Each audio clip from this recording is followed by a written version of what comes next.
अहिल्या कलकत्ता वापस आ गई है और साथ ही उसे देखने के लिए सर्वेश्वर आया है। और उसी समय धरणीधर और बसंती भी कलकत्ता पहुंच गए हैं। अब आगे। संध्या को उन्हें लेकर अहिल्या बड़ी दूर दूर तक घूम आई थी। कलकत्ते की भड़कीली चटकीली दुकानों से बसंती ने ना जाने कितनी रंग बिरंगी लेस, टोकरियां, शंख की चूड़ी, नाक की लौंग और तात की रंग बिरंगी साड़ियां, सीप के खिलौने खरीद लिए। वह और भी न जाने क्या क्या खरीद लेती, पर अंधेरा होने लगा था और सर्वेश्वर घर लौटकर अकेला होगा, यह बात धरणीधर के ही ध्यान में सबसे पहले आई। बेचारा घर का होने वाला दामाद है, कहीं तो न गया तो खैर नहीं। चलो अब घर। इसी से तो पहाड़ में कहते हैं, औरत को ना दिखाए बाजार और मर्द को ना दिखाए भंडार। तुम्हारी खरीद फरोख्त तो रात भर में भी पूरी नहीं होगी। सर्वेश्वर हमें कोस रहा होगा। घर पहुंचे तो सर्वेश्वर बरामदे में खड़ा था। बड़े अधिकार की प्रश्नपूर्ण दृष्टि से अहिल्या को देखकर उसने हंसने की चेष्टा की, पर ऐसी हंसी थी कि जिसके संवारने में उसे कुछ प्रयास करना पड़ा था। मन की भड़ास हंसी में भी घुल मिल गई थी। बड़ी देर की कहाँ गए थे? उसने अहिल्या की ओर देखकर धरणीधर से पूछा। उसके पूछने के ढंग से स्पष्ट लग रहा था कि वह धरणीधर को माध्यम बनाकर अहिल्या से कैफियत मांग रहा है। क्या वह नासमझ दंभी लड़की उसकी महत्ता का मूल्यांकन अब तक नहीं कर पाई? पंतों में सर्वश्रेष्ठ कुल गोत्र के पंत का पुत्र सर्वेश्वर, जो अब तक 13 लड़कियों को नापसंद कर चुका था, तिलमिला गया। अहिल्या बातें करना तो दूर, एक बार उसकी ओर आंख उठाकर भी नहीं देख रही थी। फिर 1 घंटे से वह अकेला उस बरामदे में कटघरे में शेर की भांति चक्कर लगाता रहा था। इसी से उसके क्रोध का पारा और चढ़ गया था, पर अहिल्या को मुद्रा में देखकर उसने अपने को संभाल लिया। जैसे भी हो, अपने क्रोधी स्वभाव को वश में करना ही होगा। कहीं बनी बनाई बात बिगड़ जाएगी। एक बार विवाह हो जाए फिर वो देख लेगा। बड़ी देर हो गई। धरणीधर ने बड़ी नरम आवाज में कहा, बसंती को कुछ चीजें खरीदनी थी और फिर कलकत्ता ऐसा शहर है साहब कि एक बार घूमने निकलिए तो पैरों में चक्र लग जाते हैं। अब 5 बजे हम गए थे, 9 बज गया है। जहाँ जाना था वहाँ जा ही नहीं पाए। अभी तो आप रहेंगे? सर्वेश्वर बार बार इधर उधर देख रहा था। जरा सा भी पर्दा हिलता या कहीं खुटपुट होती तो वह चोर निगाहों से देखने लगता। शायद अहिल्या आ रही हो। जी हाँ, परसों जाऊंगा, छुट्टियां हैं नहीं, और फिर मुझे एक बार पहाड़ भी जाना है। आप क्या कल ही चले जाएंगे? और कहाँ रह पाऊंगा भाई, वह तो कर्नल साहब का विशेष आग्रह था, इसी से चला आया। नहीं तो मेरे एक विदेशी मित्र हैं। उसका ओछा स्वर जानबूझकर ही ऊंचा हो गया।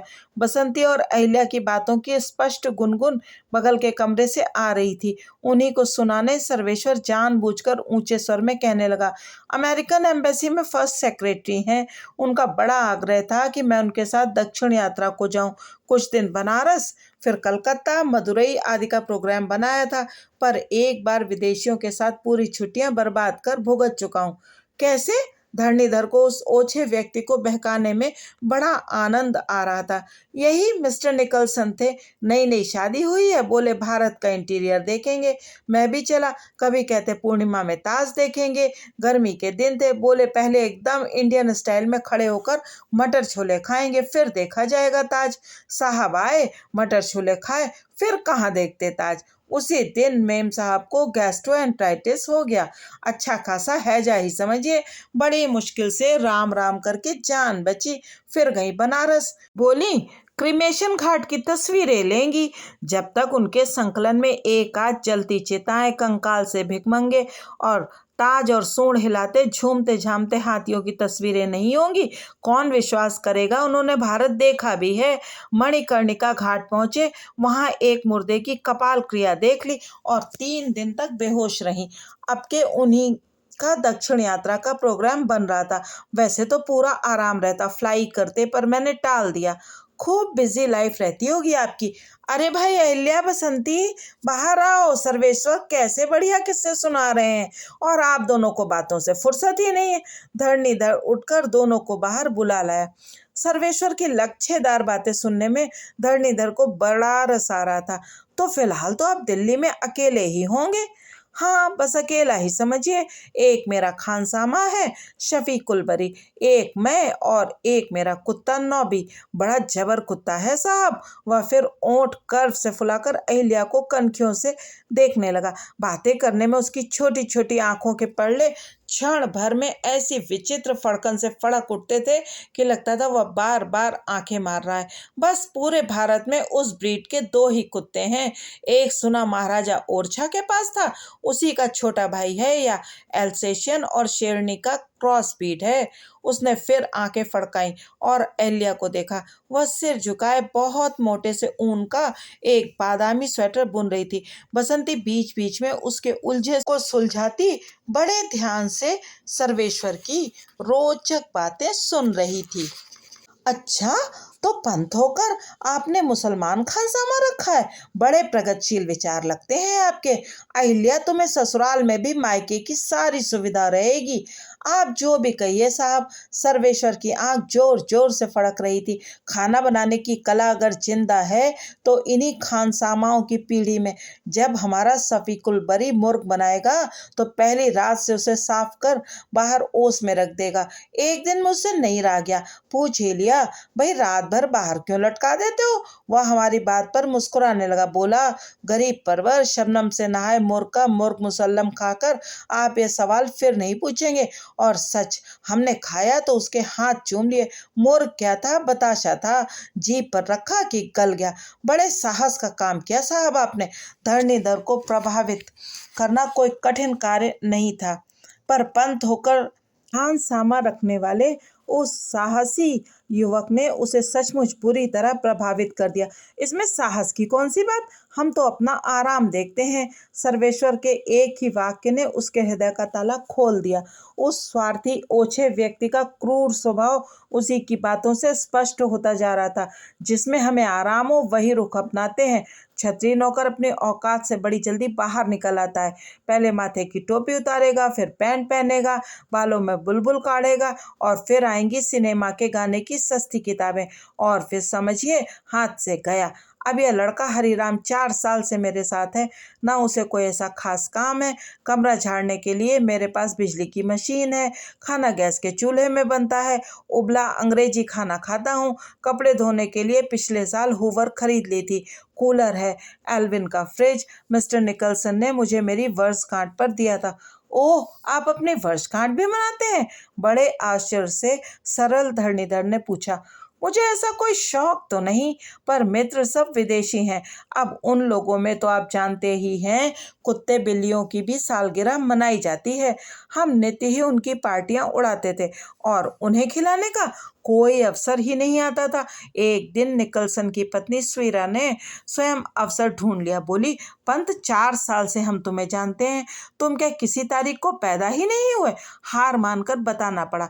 वही तिथि मनाते हैं। 10-5 विदेशी मित्र जुट जाते हैं। खूब हंसी मजाक में 1-2 घंटे लग जाते हैं।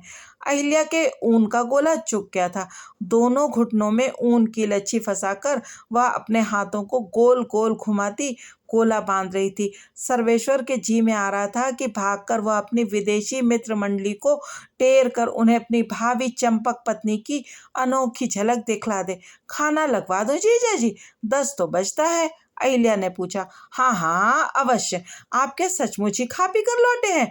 धरणीधर ने कर्नल की अनुपस्थिति में अतिथि की अभ्यर्थना का भार स्वेच्छा से ही अपने ऊपर ले लिया था।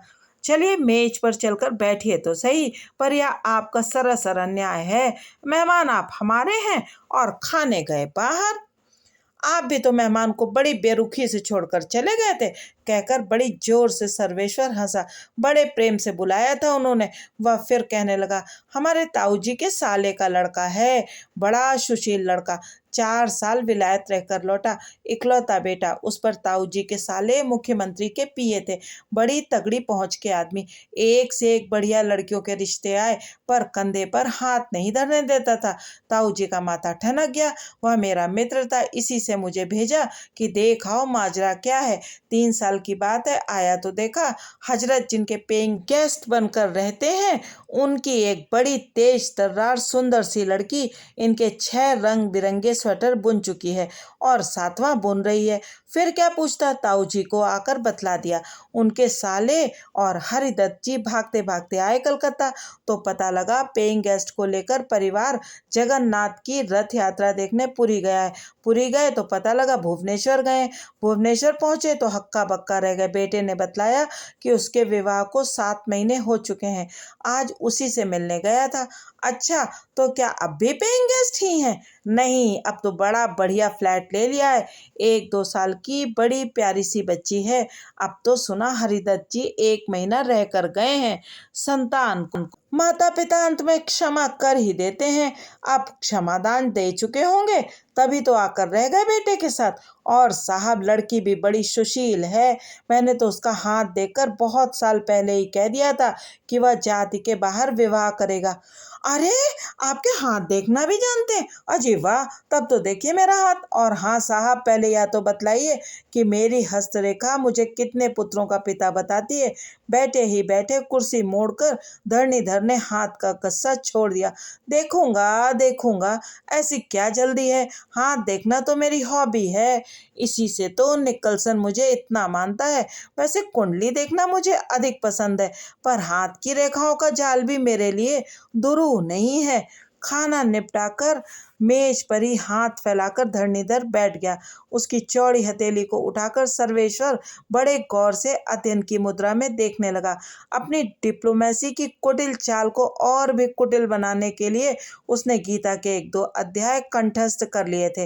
राधा कृष्णन का भाषण होता तो वह कान लगाकर उनके द्वारा की गई गीता के श्लोकों की आवृत्ति के ढंग को बड़े मनोयोग से सुनता। और जब कभी विदेशी मित्रों की गोष्ठी होती, अपने सुमधुर स्वर में संस्कृत के श्लोकों की आवृत्ति कर पांडित्यपूर्ण व्यक्तित्व की धाक उन पर जमा देता। उसके विचार में विदेशी मित्रों को वश में करने के लिए 3 गुरु मंत्र थे। संस्कृत का थोड़ा बहुत ज्ञान, योगाभ्यास का नियमित मनन पठन और वेद, उपनिषद और गीता के कुछ अंश कंठस्थ कर उनकी उचित आवृत्ति कर सकने की क्षमता, साथ ही ज्योतिष शास्त्र या फिर हस्तरेखा विज्ञान पर थोड़ा बहुत अधिकार। सर्वेश्वर बड़ी सूक्ष्म बुद्धि का युवक था। मोटे मोटे ग्रंथ कंठस्थ कर लेना उसके लिए बाएं हाथ का खेल था। बचपन से ही वह पिता को जन्म कुंडली के रहस्यमय कोणों की रचना में लीन देखता आया था। उसके पिता बड़े बड़े राजा महाराजाओं की कुंडलियां बनाते थे। विवाह आदि की साम्य दशा देखनी हो या जन्म समय के ग्रह विचार, शिरोमणि पंत की ही पुकार होती। इधर खद्दर की टोपी पहनने के पश्चात उन्होंने यह सब वृत्ति भुला दी थी, किंतु पुत्र को अपनी विद्या की गठरी सौंपकर वे निश्चिंत हो गए थे। शत्रु को अर्गला कवच से धराशायी करना, दुष्ट ग्रहों की उचित शांति, कई सिद्ध अनुभूत कवच, सब सर्वेश्वर को उन्होंने तोते की भांति रटा दिए थे। हस्तलेखा देखकर वह किसी भी हथेली के स्वामी के चरित्र को खुली पुस्तक की भांति पढ़ लेता था। बड़े से बड़े ओहदे पर स्थित अफसर, सेक्रेटरी, राजदूत, यहाँ तक कि मंत्री भी उसका ज्ञान देखकर दांतों तले अंगुली दबा चुके थे। एक बार एक बहुत बड़े मंत्री का हाथ देखकर उसने उनके जीवन का परम गोपनीय विभाग खोलकर दिखा दिया था। उनका चेहरा कागज की भांति सफेद पड़ते बहुत लोगों ने देख लिया था। धरणीधर का हाथ देखकर उसने पिछली हुई, होने वाली और हो रही कई ऐसी बातें बतला दी कि सकुचाकर बसंती ने अपनी हथेली बढ़ा दी। अब आपका हाथ क्या देखूं? पति और पत्नी के हाथ तो बंद ही जाते हैं, पर आपके पति के हाथ की रेखाएं उन्हें देश विदेश में प्रसिद्ध कर देंगी। 3 पुत्र होंगे, तीनों परम यशस्वी। भावी पुत्रों की भाग्यवती माता ने लजाकर हाथ खींच लिया। अच्छा हो पंत जी, आप देखिए हमारी साली जीव का हाथ। एक प्रकार से खींचकर अहिल्या की हथेली धरणीधर ने सर्वेश्वर के सामने फैला दी। अपने फौलादी बग नखे में उसका सुकोमल हाथ थामकर सर्वेश्वर बड़े मनोयोग से झुक गया। थोड़ी देर वह मूर्ति सा बना एक एक रेखा को देखता रहा। फिर धरणीधर को लगा उसका चेहरा सफेद पड़ रहा है। ललाट पर झलकती श्वेत की बूंदों को सरला बसंती ने भी देख लिया। क्यों चुप क्यों भाई? क्या क्या है हाथ में? अपना सौभाग्य जरा हमें भी तो बता दो। धरणीधर दोनों घुटनों की पालथी मारकर और निकट खिसक आया। बिना मैग्नीफाइंग ग्लास के ठीक से देख नहीं पा रहा हूँ। कल उजाले में देखूंगा। जिस हाथ को बड़ी देर तक अपने हाथ में रखने की कामना थी, उसे बिना किसी ममता के ही अचकचाकर सर्वेश्वर ने छोड़ दिया। उसकी हंसी बड़ी ही खोखली और बनावटी लग रही थी। लग रहा था किसी मनहूस रेखा को देखकर वह बुरी तरह सहम गया है। अच्छी रेखा है, पर कल उजाले में देखेंगे, उसने कहा और उठ गया। अब चलें, सोया जाए, बहुत थक गया हूँ। धरणीधर ने उसे रोका नहीं। सर्वेश्वर चला गया तो वह हंसकर अहिल्या से बोला, साली जीव, तुम्हारे हाथ की रेखाओं ने डरा दिया है हमारे जमाई बाबू को। ऐसे चौंके हैं जैसे सांप रेंगता देख लिया हो। क्या पता वैधव्य योग देख लिया हो जीजा जी। अहिल्या ने पहली बार सर्वेश्वर को लेकर ताना कसा। छी अहिल्या, क्या बकती है। उन्हीं से तेरी बात पक्की हो गई है। भावी पति के अनिष्ट की बात भी जी पर लाना बसंती की दृष्टि में महापाप था, पर तुम्हारे हाथ को देखकर तो उन्होंने तुम्हारे डूबने वाली घटना भी सही बता दी। अब तुम ही कहो अहिल्या, 3 साल पहले ये गोमती में डूबते डूबते बचे थे, सिवाय मेरे किसी को पता भी नहीं था। हाँ जी, हाँ जी, क्यों नहीं करोगी तारीफ। एक तो पुरानी ममता उमड़ रही होगी, फिर 5 मिनट में 3 3 परम यशस्वी पुत्रों की जननी बनाकर रख दिया। इसी को तो कहते हैं डिप्लोमेसी। सर्वेश्वर कब का उनकी गोष्ठी से उठकर चला गया था। दूसरे दिन सुबह से ही वह घूमने निकल गया।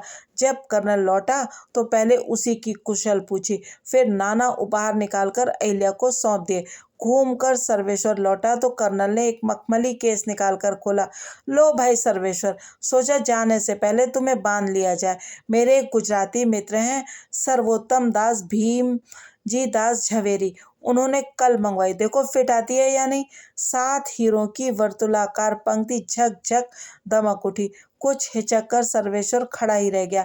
अपने सौभाग्य का स्वेच्छा से वर्ण करने में उसे कुछ संकोच हो रहा था। लाओ दाहिना हाथ, श्री गणेशाय नमः कहकर जोर से हंसकर कर्नल ने उसकी अंगुली में अंगूठी पहना दी। दूसरी अंगुली का गोमेद हीरों की उपस्थिति में फीका पड़कर रह गया। पसंद आई। कर्नल ने बड़े प्रेम से उसका कंधा थामकर अपने पास सटा लिया। जी हाँ, धन्यवाद, बहुत सुंदर है, पर मेरे जन्म का स्टोन गोमेद है। हीरा जरा प्रतिष्ठा कर पहनना होगा। अरे, देश विदेश में घूमकर भी ऐसी बचकानी बातों में विश्वास करते हो। कर्नल ने आश्चर्य से कहा, जन्म का पत्थर या जन्म कुंडली के ग्रह, सब बेकार की बातें हैं। अब इसी अहिल्या की कुंडली देखकर पहाड़ के एक पोंगा पंडित ने मुझसे कहा था कि इसके विवाह के लिए मुझे बड़े कष्ट से लड़का मिलेगा। बैठे बिठाए मुझे तुम सा हीरा मिल गया। यही सत्य क्या इस बेमतलब के शास्त्र का खंडन नहीं करता। धरणीधर ने देखा सर्वेश्वर का चेहरा एक बार फिर उतर गया, पर अपने को दूसरे क्षण संभाल कर वह खिसियानी हंसी हंसने लगा। आज क्या रुक नहीं सकते सर्वेश्वर। सोच रहा था कुछ परिचित इष्ट मित्रों को बुलाकर एक छोटे से सहभोज का आयोजन कर लेता। इन्हें गुने पर्वतीय परिवार है कलकत्ते में। नहीं नहीं, आज तो मुझे जाना ही होगा। मौका लगा तो फिर आऊँगा। कलकत्ता, बम्बई, मद्रास तो मुझे प्रायः ही आना जाना पड़ता है।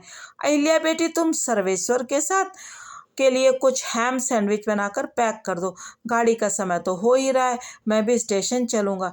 सर्वेश्वर को छोड़ने कर्नल पुत्री, भतीजी और धरणीधर को लेकर कार में बैठे। सर्वेश्वर को अपने पार्श्व की सीट में बैठाकर उन्होंने स्वयं कार चलाई। साथ में मिठाई की विभिन्न टोकरियाँ, फल आदि भी रखकर उन्हें जैसे संतोष नहीं हुआ, बुक स्टॉल से भागकर कुछ देशी विदेशी पत्रिकाएं भी खरीद लाए। भावी जमाता की हर प्रकार की सुविधा देकर विदा दी तो उनका गला भराया। इतना कम हमारे साथ रह पाए बेटा कि कुछ खातिर भी नहीं कर पाया। कैसी बातें कर रहे हैं आप। इतने स्नेह से आपने मुझे रखा। सर्वेश्वर अपने दोनों हाथों से रेल के डिब्बे की 2 लोहे की रेलिंग थामे खड़ा था। उसके हाथ की हीरे सर्च लाइट से चमक रहे थे। धरणीधर और बसंती की ओट में अपने को छिपाती अहिल्या ने आगे बढ़कर उसे विदा देने का कोई उत्साह नहीं दिखाया। धीरे धीरे तीव्रतर होती ट्रेन प्लेटफॉर्म छोड़ गई तो अहिल्या के हृदय से मन भर की शिला उठी। घर पहुंचकर अहिल्या एक बार फिर पुरानी अहिल्या बन गई। नोनीवाला को बाजार भेजकर उसने चटपटे खस्ते मंगवाए। कलकत्ते की जिस दुकान की बंगाली मिठाई सबसे प्रसिद्ध थी, वहां से स्पंज के रसगुल्ले मंगवाकर भी उसे चैन नहीं पड़ा। दरबान को भेजकर उसने कालो जाम मंगवाकर फ्रिज में धर दिया। घर आए स्नेही सरल जीजाजी और बसंती की वह जितनी भी खाते कर रही थी, उतनी ही उसे कम लग रही थी। अच्छा जीजा जी, कहिए रात को क्या बनवाए? गोश्त तो आपको बहुत पसंद है ना? हमारे अहमद के हाथ की बनी मछली खाएंगे तो बस गोश्त का जायका भूलकर रह जाएंगे। बसंती को तो मीठा बहुत पसंद है। मैंने प्रबंध कर लिया है। धरणीधर को अपनी बहन के भावी पति को फंसाना था। जो भी बनाओ साली जी, ना तो हमारे घर में तुम्हारे भावी पति का सा खानसामा है, घर में सीधी सादी दाल रोटी खाते हैं। इसी से तुम्हारे यहाँ का मिर्च मसाले का भोजन हमें अमृत लग रहा है। हम तो भाई सच बात कहते हैं, आप तो बेचारे पंत जी के पीछे हाथ धोकर पड़ गए हैं। कौन नहीं रखता खानसामा आजकल? बसंती ने सर्वेश्वर का पक्ष लिया। खानसामा की कौन बात कर रहा है? जो हर बात में अपनी राशि जिंदगी की बातें करते हैं, मेरे बदन में आग लग जाती है। बाप बगल में बस्ता दबाए उम्र भर वृत्ति करते रहे, अब खद्दर की टोपी लगाकर नेता बन गए। इनकी अम्मा को दो पैरों की खुड्डी बनाकर इनके छोटे भाई को हगाते मैंने देखा है, और आज वही हजरत खानसामा की हाँकते हैं। हमारे बाबूजी ये थे, हमारे बाबूजी वह थे, अलाना फलाना बनता बहुत है। बसंती को दो पैरों की खुड्डी वाली बात बहुत अच्छी लगी। पति के ऐसे सस्ते मजाक उसे बड़े अच्छे लगते थे। खूक खूक खूक कर वह आंचल में मुंह भरकर हंसने लगी। अहिल्या को भी उसकी हंसी की छूत लग गई। दोनों को हंसती छोड़कर धरणीधर चला गया। जब लौटा तो उसके साथ एक लजीला सा, लड़कियों की सी रेशमी पलकों वाला युवक भी था। बसंती देखो, इन्हें भी ले आया हूँ। हमारी बहन के तो भाग्य जग गए। तुम्हें अम्मा ने जो टीका करने को कहा था, कर दो चटपट। इन्हें अभी ऑफिस पहुंचना है। साली जी, कुछ मीठा मुंह कराओ इनका, हम भी रिश्ता पक्का कर दें। अहिल्या एक प्लेट में मिठाई और चांदी के गिलास में पानी ले आई। उसी शर्मीले युवक ने बड़े संकोच से मिठाई का एक टुकड़ा उठाया। बसंती रेशमी रुमाल में एक अशर्फी लेकर आई। कक्का के साहबी बंगले में उसे रोली अक्षत कुछ भी नहीं मिला। इसी से अपनी मांग भरने की सिंदूर की डिबिया से ही इंगूर निकालकर वह एक तश्तरी में घोल लाई थी। छोटा सा तिलक खींचकर उसने रेशमी रुमाल थमा दिया। लाल बिंदी से उसका चेहरा और भी लड़कियों का सा लगने लगा। अब मुझे आज्ञा दीजिए, ऑफिस पहुंचना है, बड़े सहमे स्वर में कहकर वह हाथ जोड़ता उठ गया। उसे बाहर तक पहुंचाकर धरणीधर लौट आया और हे भगवान कहकर शांति की सांस खींचकर कुर्सी पर बैठ गया। क्या हुआ जी? क्या एक ही बार कहने में राजी हो गए? बोलते क्यों नहीं? कैसे बनते हैं? काम क्या बन गया? नवाब साहब बन गए। मैं न आती तो तब बच्चों को पता लगता। वह अधीर हुई जा रही थी। धरणीधर आंखें मूंदे ही रहा। बसंती को खिजाने में उसे रस आ रहा था। मत बतलाना, मुझे क्या, मैं तो अहिल्या के साथ आज फिर बाजार घूमने जा रही हूँ। चटपट कुछ रुपए निकाल दीजिए। वह क्रुद्ध होने पर पति को आप कहकर संबोधित करती थी। मेरे पास रुपए हैं बसंती, तू तैयार हो जा। ड्राइवर से कह दूं, कार निकालेगा। जीजा जी चलिएगा। आंखें मूंदे मुर्दा सा धरणीधर हैं कहकर ऐसे हड़बड़ाकर उठ खड़ा हुआ कि दोनों सहमकर अचकचा गईं। हो हंसता हंसता वह तैयार होने चला गया। नोनी वाला द्वार की ओर से उस सजीले जीजा और सुंदरी साली की ठिठोली देखकर गदगद हुई जा रही थी। उस गत यौवना के जीवन में ऐसी रस भीनी घटनाएं दिन रात घटती रहती हैं, फिर भी मन ही मन उसके रसिक चित्त में उमंगे उठने लगी। काश उसके भी ऐसा ही बांका जीजा होता। काश वह भी किसी की साली होती। वह जिस व्यक्ति की साली थी, वह देशी उस तरह से कलकत्ते के किसी देहात में उजड़ देहातियों के चेहरे और सिर मुड़ा करता था। उस रूखे गवार जीजा से किसी प्रकार की हंसी ठिठोली की गुंजाइश नहीं थी। नीचे भागकर वह बिरजू दरबान की कोठरी में पहुंची। अपने विचित्र लाल लंगोट के लंबे अनंत असीम चीर को वह आम की डाली पर सूखने को फैला रहा था। असमय अपनी रानी को एकांत में पाकर खिल गया। काहे ओई बेला कैसे आई बिल्लो? बड़े लाड़ से वह उसे बिल्लो कहकर पुकारता था। देखो जीजा, आज से हम तुमसे जीजा जी कहेंगे और तुम हमसे कहोगे साली जी, समझे?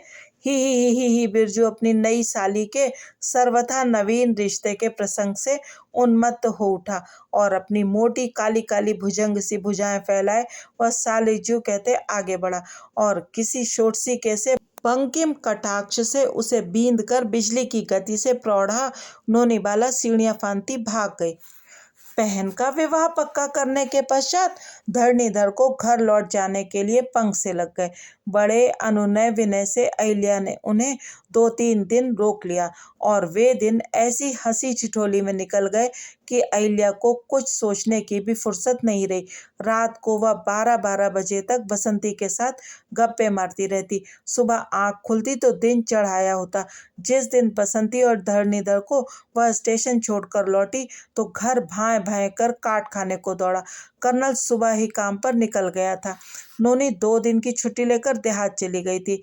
अहिल्या बिना खाए पिए ही अपने कमरे के द्वार बंद कर लेट गई। खिड़की के पर्दे खींचकर उसने अंधेरा कर लिया।